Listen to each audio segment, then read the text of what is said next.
The Life of Lord Mahavira, The Embodiment of Love, Part 2 of 5, on Between Master and Disciples, given in Chinese and English on July 20th, 2019 at the New Land Ashram, Taiwan, also known as Formosa.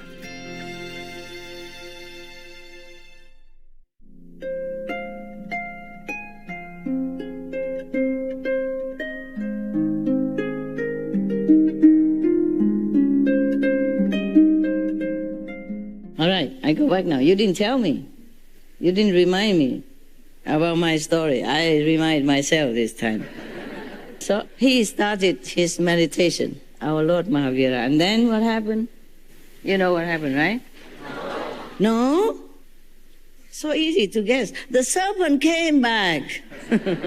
Who else is there? The black giant serpent came out of its hole, hissing fiercely. It has not seen a human being in a long time. The man was standing firm and fearless with closed eyes. Oh, he didn't like that. The serpent never saw such a man like that. The serpent was very surprised. Yeah. It looks at Mahavira with its venomous eyes. Normally, a snake has venomous tongue and fang, yeah, and a mouth and the throat inside where the venom comes from, right? But this guy, his venom came also through the eyes. There must be some very special demonic serpent. Yes, the demon, they are not always invisible, eh? They don't always have fang long like this and the hair, you know, or big red eyes or hairy body, thing like that. They sometimes take a form of human. And if they have enough merit, somehow, then they can stay in human form for a long time. And you could never tell between a real human or a demonic one, yeah? And you also could not tell between a real animal and a demonic one, such as this one. So it's better you don't look into animals' eyes and the human's eyes if you're not sure, okay? Look into the third eye of every being, That will bless them and keep you also safe from their influence. You don't have to hate any person, any being, even a demonic one. But you just have to also protect yourself. You can forgive a tiger or a snake for biting you, but please don't come and say, I forgive you, touch his head and say, I forgive you, or bring him home to show that you're really tolerant and have a good heart. You have to combine love and wisdom. Capito? Yes. Capish? Yeah. Love doesn't mean you always have to live with enemy, if you can avoid. Love doesn't mean you have to go deep into the jungle, into the den of the tiger and go there and tell him, I love you. I truly love you. I come all this way to show you my love. Okay? Please don't, Don't be silly. Tiger, they don't take the 5 precepts, okay? They don't know what ahimsa mean in Sanskrit or in Hindi, yeah. So don't blame me. Say, Master, teach us to love all beings. If you try to love the tiger this way, then please recite the 5 names, the gift before you go in the den, and be ready to go up to heaven. If that's what you want, that's your freedom of choice. I will not stop you, but please tell your parents and everybody goodbye first, okay, before you go and find the tiger. Now, like flames from a ball of fire, its poisonous eyes emitted waves of venom. It hisses awesomely.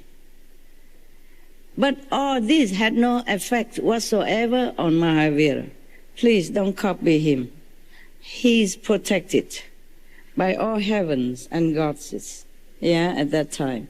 Even though he doesn't require their assistance, but they always keep an eye on him because he's so pure. and so determined to be enlightened, to help other beings. So when the Buddha was sitting alone under the Bodhi tree, he wasn't alone. You can see all the heavenly beings would be around him, but invisibly. Because, I tell you why. 1 second, okay? I put it there so I won't forget. Too long. Perfect size. Because often the highly enlightened being, or not yet enlightened but will be highly enlightened, they will not require mostly any help of any heavenly or physical beings. And even like one time one of the practitioners sitting in meditation, or maybe the Buddha, I don't remember who, the God chakra appeared before him. And the practitioner tell him, oh, yeah, what business you do here? I said, oh, I just come to say hello, pay respect. I say, okay, good, now you can leave. He said, no, how come? Yes, you don't welcome me, I am the God. Many beings would be happy to see me. He said, yeah, but you obstruct my concentration and my vision. Yes. So, in many cases of the very important enlightened beings, when they're meditating, even though they are still not yet in a higher level, all the heavenly beings, many, they will take turn to come and take care of him in case of some very serious problem. But they cannot interfere without the permission of that enlightened being, whether or not he has already become Buddha or not. Therefore, they are invisible. Okay, they hide themselves within the wind, within the sun rays, so nobody can see them. My hufa, my protectors are also like that. I have also normal protectors, but I have protectors also from Yosku. Yeah, they don't let me see them at all, because when I'm in retreat, I should not be disturbed normally. But one time, I don't know why, I just venture outside of my protected area, yeah, without letting them know. Normally I stay inside the gate, about 9 meters distant from, for example, the wall of my cave, okay? 9 meters. And around there, they would tell me to build a little ring of protection. Yeah, about this big, this so wide, and all around, okay? 9 meters around. That day, I don't know why, I walked outside. And when, sometimes I walk outside for fresh air, do walking meditation outside or inside, before I forget. Remind me, the gate, inside. And then normally the other normal protectors, they can stay long or they can take turn. But the Yosku goddesses, they have to take turn.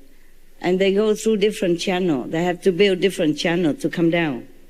They don't go through all this turbulent world, of the lower level, like astral or second level, for example. So they don't have to be affected by this kind of low energy, because they cannot bear.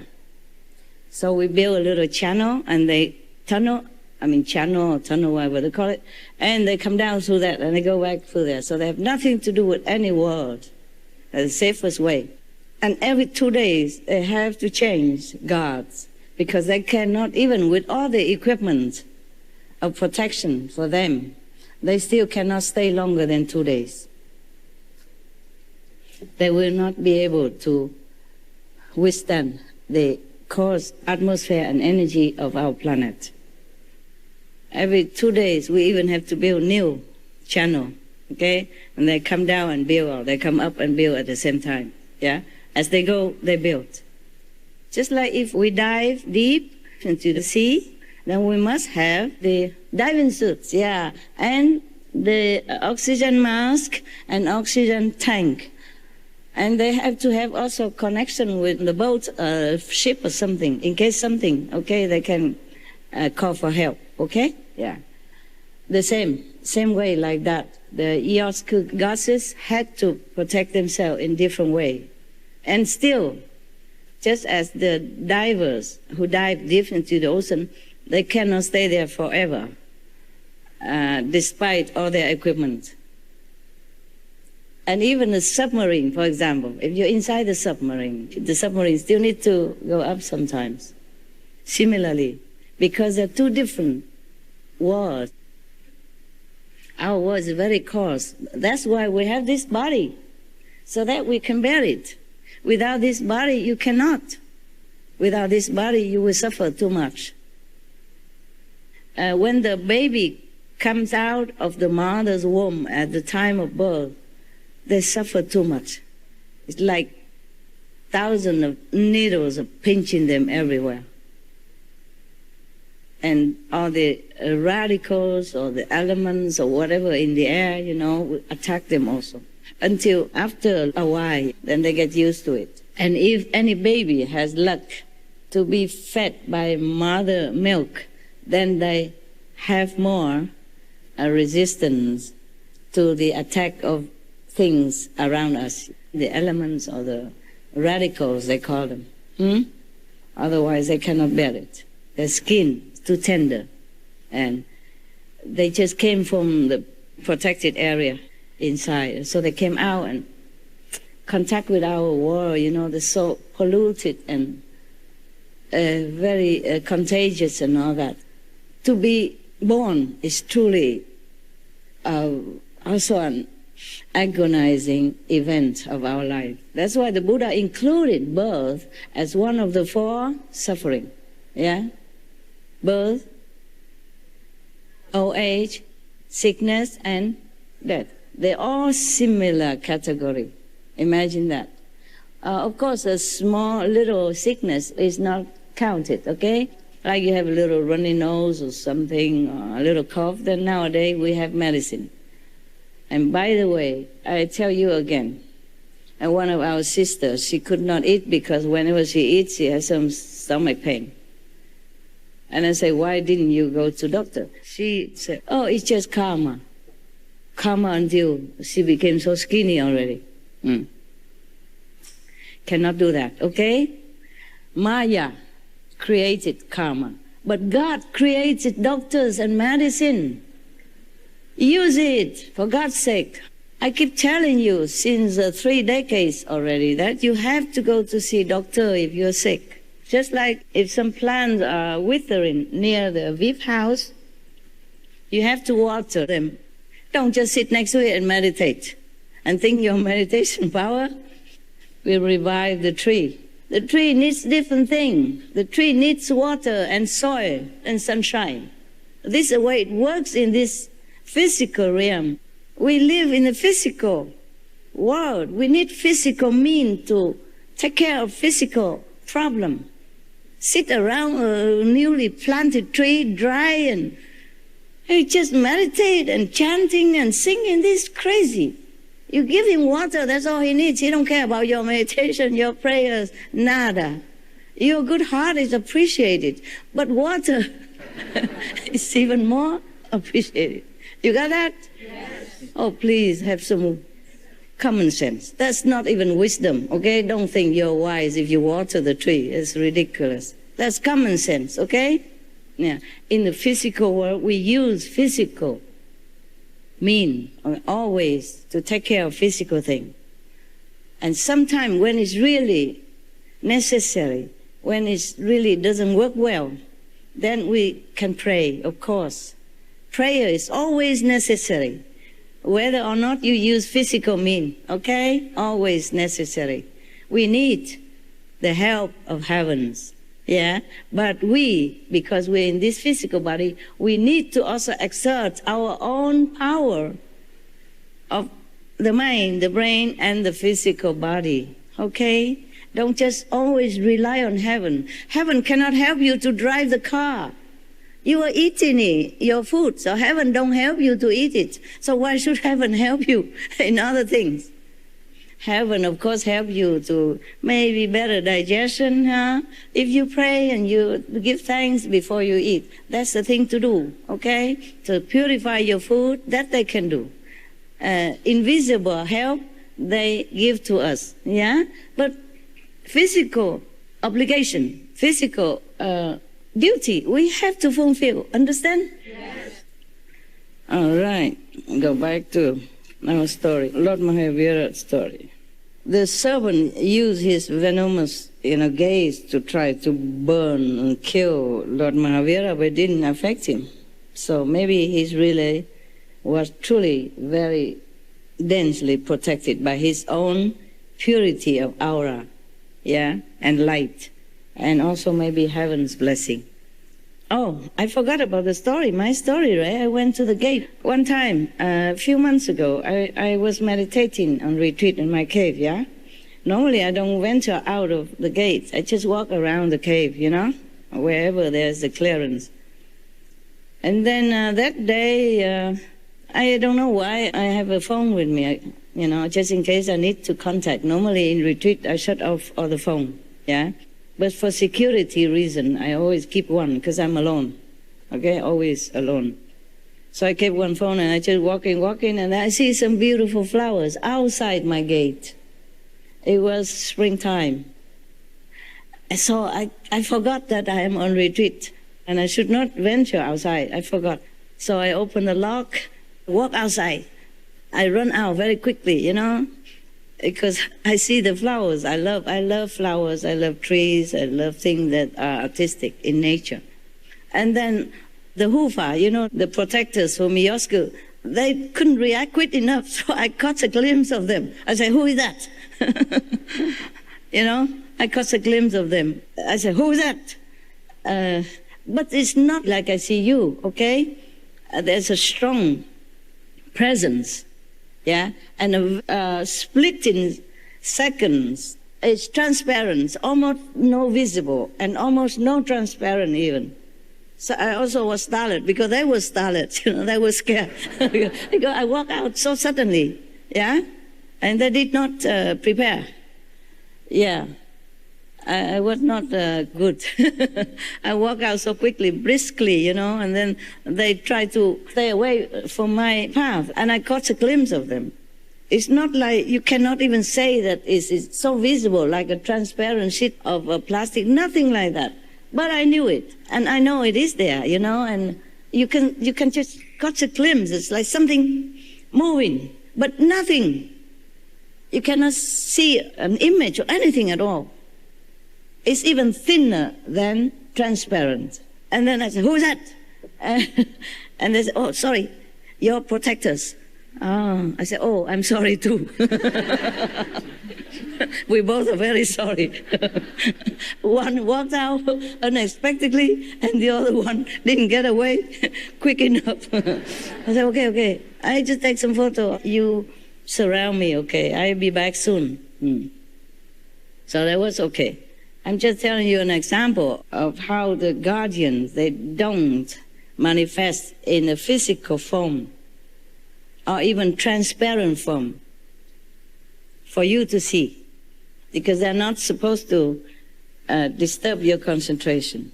You're not supposed to talk to them or anything, as less as possible around you, so that you don't have to be attracted to anything. And that's what my experience. So therefore, I knew, even though Lord Mahavira is not visibly protected by heavens, but he must have been. The serpent was now even more astonished.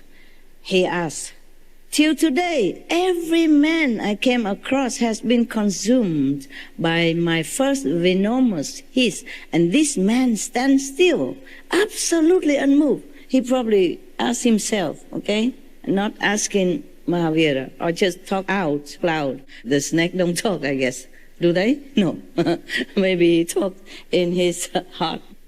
So the serpent glanced at the sun and once again focused his gaze at Mahavira and hissed at him with renewed anger, but in vain. Why did he look at the sun? Anybody know? Recharging. Wow, how you know that? You have been serpent in your last life? Cool, that's what I think also, eh? Yeah, the people recharge themselves from the sun also. We call them solarian, because they eat from the sun energy. They gaze at the sun 10 minutes in the morning when the sun rises, and 10 minutes in the evening before the sunset to recharge themselves. Don't do it, and don't blame me if you become skeleton. No? Don't try too hard, okay? Eat your normal meal, just don't eat too much so that you can meditate. Not that all the wisdom go to your stomach and you have empty head. So the snake slithers from the line of the expected fall of the body, and then with all its force sank its fangs in Mahavira's toe and injected all its venom. Oh God. He looked at him thinking that he might fall, okay? He didn't fall. So he went all that way and sank his fangs into the toe of the master. Yeah. The snake then drew back and waited expectantly again, in vain. Oh my God, what kind of man is he, this man, Lord Mahavira? I told you I never see such a resistance like this. He must be made of iron, huh? Don't try, huh? Don't try to see what you're made of, huh? I'm sure you know already, right? The angry serpent, vexed further by its failure, stung Mahavira thrice again.